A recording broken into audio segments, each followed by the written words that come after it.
नमस्ते दोस्तों। मेरा नाम डॉक्टर चेतन प्रकाश गुप्ता है और आज के इस लाइव सेशन में मैंने बहुत सारे डीएम रिसीव किए हैं कि सर आप एक पीसीओएस के बारे में हमें कुछ बताइए। सो बेसिकली मैं आपको एक बताना चाहूँगा कि पीसीओएस पीसीओएस एक ऐसा टर्म है that is polycystic ovarian syndrome, है ना। तो लोग ऐसा सोचते हैं कि पीसीओएस एक बहुत ही बड़ी बीमारी है, बहुत ही बड़ी बीमारी है। ऐसा लगता है एक बोल सकते हैं कि बहुत सारे लोगों को ये हो जाता है कि बहुत सारे लोग हमारे चैम्बर में आते हैं कि सर मुझे पीसीओएस है, मुझे पीसीओएस है, मुझे पीसीओएस है। लेकिन पीसीओएस ऐसी कोई जैसा सब में एक बोलते हैं कि जो लोग सोचते हैं कि पीसीओएस एक बहुत ही बड़ी बीमारी है, इससे हमें ये सारी दिक्कतें हो सकती है, वो सारी दिक्कतें हो सकती है, तो ऐसा बेसिकली बिल्कुल कुछ है नहीं। पीसीओएस एक छोटा सा सिंड्रोम है जो बहुत सारे लोगों में होता है, और ऐसा जरूरी नहीं है कि जो लोग मोटे हैं, जो जिसका वेट गेन बहुत ज्यादा हो गया उसको पीसीओएस हो ही सकता है, या तो जिसका वजन बहुत ज्यादा बढ़ गया उसको पीसीओएस हो सकता है। लेकिन ऐसा बिल्कुल भी नहीं है, लीन लोगों को भी पीसीओएस हो सकता है। अब कोई मुझसे पूछेगा सर अगर मुझे पीसीओएस है तो मुझे कैसे पता लगेगा? देखो, पीसीओएस के बहुत सारे सिम्टम्स होते हैं। कभी कभी किसी के पीरियड लेट आना, या तो पीरियड इरेगुलर होना, या तो पीरियड में कभी कभी इंटरमेंस्ट्रुअल ब्लीडिंग होना, किसी का बहुत ही ज्यादा वेट बढ़ जाना, किसी की जो स्किन होती है वो बहुत ही ज्यादा ऑयली होती है ना, किसी के हेयर लॉस बहुत ज्यादा होता है। मतलब ऐसे बहुत सारे सिम्टम्स होते हैं, मतलब बहुत सारे सिम्टम्स होते हैं कि जिसमें जो अपन पीसीओएस में अपन देख सकते हैं।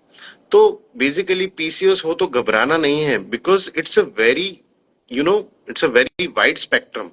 जो सिम्टम्स होते हैं पीसीओएस के वो बहुत सारे लोगों को हो सकते हैं, वो टीनेज से लेकर अप टू 45 एज तक पीसीओएस के सिम्टम हो सकते हैं, है ना।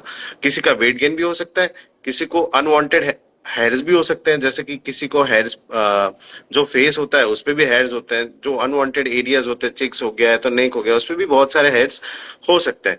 बहुत सारे लोगों को लीनियर जो भी अनवांटेड जो डार्कनिंग ऑफ द जो अपनी जो नेप ऑफ द नेक होती है उसमें डार्कनिंग ऑफ द स्किन भी हो सकता है। दूसरा, जो भी अ, अपने रिप्रोडक्टिव एज ग्रुप, मतलब जो भी जिनकी जो भी फीमेल जिनकी एज ग्रुप 18 से लेकर 32 तक होता है, तो उसमें इनफर्टिलिटी के चांसेस भी बहुत ज्यादा होते हैं, बहुत ज्यादा।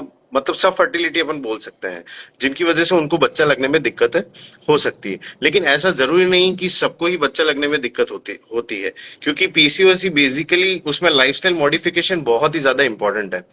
जो लाइफस्टाइल मॉडिफिकेशन में आप क्या क्या कर सकते हैं? लाइफस्टाइल मॉडिफिकेशन में आप एक्सरसाइज कर सकते हैं, आप अपनी जो डाइट है उसका मॉडिफाई कर सकते हैं, उसमें बहुत सारे वेजिटेबल आप ऐड कर सकते हैं, बहुत सारे फ्रूट्स ऐड कर सकते हैं, और आप जो बोलते हैं इंटरमिटेंट फास्टिंग करके भी आप अपनी जो पीसीओएस की समस्या है उसको दूर कर सकते हैं। दूसरा, कि ऐसा जरूरी है कि पीसीओएस में हमको बच्चा नहीं ही होगा? नहीं, ऐसा बिल्कुल भी जरूरी नहीं है। पीसीओडी एक बहुत ही छोटी सी दिक्कत है जो आजकल बहुत लोग सोचते हैं कि हमें बहुत ही ज्यादा है, उससे हमें बहुत सारी दिक्कतें हो सकती हैं। हाँ, अगर पीसीओडी आप ट्रीट नहीं करो तो आपको आगे जाके डायबिटीज मलाइटिस हो सकता है, आपको एंडोमेट्रियम की थोड़ी दिक्कतें हो सकती है, ऐसा कुछ हो सकता है। लेकिन पीसीओडी से बहुत ही ज्यादा डरने की कोई जरूरत है नहीं है, ये एक बहुत ही ज्यादा नॉर्मल चीज है। ठीक है, तो उसको आप लाइफस्टाइल मॉडिफिकेशन से आप सुधार सकते हो, और सबको ही दवाई की जरूरत पड़ती नहीं है। लेकिन at a time, at a right time, अगर आपके इरेगुलर पीरियड्स है, आपको पीरियड्स नहीं आ रहा है, या तो आपको बच्चा लगने में दिक्कत है, तभी आपको हो सकता है। दूसरा, मैं अभी जस्ट देख रहा था कि हमारे बहुत सारे फॉलोअर्स ने हमें इंस्टाग्राम पे डीएम करके बताया कि सर पीसीओएस में जो भी हार्मोनल पिल्स है वो डॉक्टर प्रिस्क्राइब करते हैं, तो क्या हमें लेनी चाहिए? तो देखो, बात ऐसी है कि वो जो हार्मोनल पिल होती है वो आपके पीरियड्स को रेगुलर करने में आपकी बहुत ही ज्यादा हेल्प करती है। तो जब भी आप बहुत ही ज्यादा एंग्शियस होते हो कि हमें पीरियड आ रहा है, हमें पीरियड नहीं आ रहा है, तो उसको रेगुलराइज करने में वो हेल्प करती है। तो आप अगर वो 3 से 4 महीने आप वो जो रेगुलर हार्मोनल पिल लोगे तो उससे आपके पीरियड रेगुलर हो सकते हैं। दूसरा, कि जो पीसीओएस में आप ये समझते हो कि पीसीओडी एक टर्म है जिससे हमारा वेट बहुत ही ज्यादा बढ़ेगा, ऐसा नहीं है ना, क्योंकि that's again a hormonal regulated. अगर आप बहुत ही ज्यादा एक्सरसाइज कर रहे हो तो भी आपका वेट कम नहीं हो रहा, उसका रीजन है कि पीसीओएस में जो एंड्रोजन्स हैं, जो मेल हार्मोन बोलते हैं, जो हाइपर एंड्रोजनिज्म होता है, उसकी वजह से जो भी फीमेल्स होती है उनको वेट लूज करने में बहुत ही ज्यादा दिक्कत होती है। तो हार्मोनल पिल की वजह से आपके हार्मोन रेगुलराइज हो सकते हैं, आपका जो इंसुलिन लेवल है वो भी कम हो सकता है, तो उसकी वजह से आपको वेट कम करने में थोड़ी दिक्कत आ सकती है, बहुत ही ज्यादा तो नहीं। बाकी लाइफस्टाइल मॉडिफिकेशन से definitely you can manage the PCOS at home, and you should not worry about the PCOS at all. Any question you want to ask about the PCOS, you are always welcome.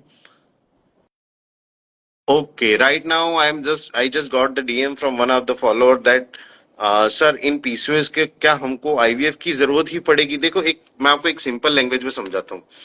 PCOS में क्या होता है कि अंडे नहीं बनते, है ना, या तो अंडे बनते नहीं है या तो अंडे रिलीज नहीं होते। तो यही दोनों दिक्कतें मोस्टली होती है, क्योंकि क्या होता है कि जो हार्मोनल डिसिंक्रोनाइजेशन होता है उसकी वजह से पीसीओएस में ओव्यूलेशन नहीं होता मोस्टली। जो डिसओव्यूलेटरी फर्टिलिटी होती है, मतलब उसको अपन मैं आपको हिंदी में बताऊं कि जो अंडा होता है वो रिलीज ही नहीं होता।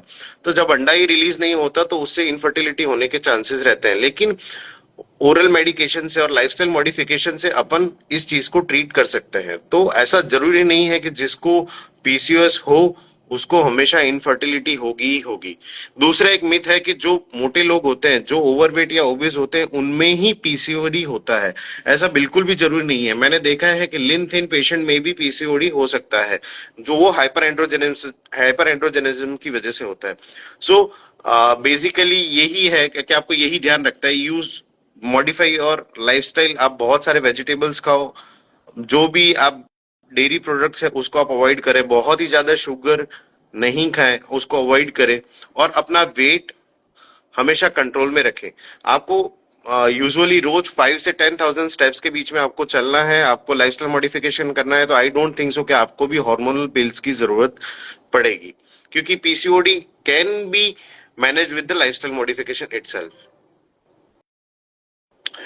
सो जो भी है हमारे व्यूअर, अगर उनको कोई भी क्वेश्चन हो तो वो कमेंट में बिल्कुल अपना क्वेश्चन ड्रॉप कर सकते हैं। दूसरा एक क्वेश्चन आया है डीएम में, जो हमारे एक फॉलोअर की तरफ से है कि सर हमें हमेशा दवाई की जरूरत पड़ेगी पीसीओडी के लिए?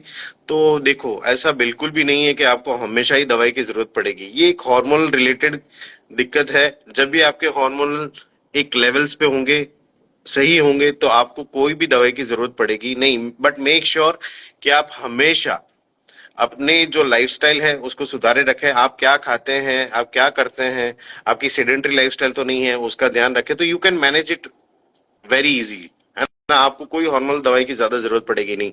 हाँ, इनिशियली अगर आपको बहुत ही ज्यादा दिक्कत है कि आपको पीरियड नहीं आते या तो बहुत ही ज्यादा इरेगुलर पीरियड्स है, तो उसको मैनेज करने के लिए आपको इनिशियली 2-3 महीने आपको थोड़ी हार्मोनल पिल्स की जरूरत पड़ेगी, लेकिन वो भी 3-4 महीने के लिए। और उसके बाद अगर आप मेंटेन करते जाओगे अपने बॉडी वेट को, तो आई डोंट थिंक सो कि आपको बार बार दवाई की जरूरत पड़ेगी।